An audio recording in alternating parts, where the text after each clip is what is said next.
সন্তান আর জীবিত নেই ভাবতেই বারবার মূর্ছা যাচ্ছেন আরিফের মা, বাকরুদ্ধ শুভর মা।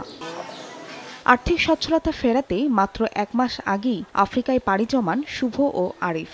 ব্রাকফান শহরের বাংলাদেশি মালিকানাধীন একজনের দোকানে চাকরি নেন তারা। ভালোই কাটছিল দিন।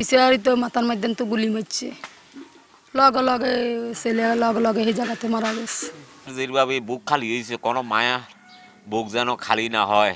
আমার ভাইয়ে 8 লাখ টাকা 8.5 লাখ টাকা লই আফ্রিকা গেছে।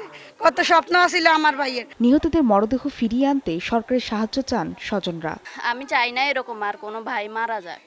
আমার ভাই লাশ আনতে পারতেছে না, সরকার যেন লাশ আনার ব্যবস্থা করে।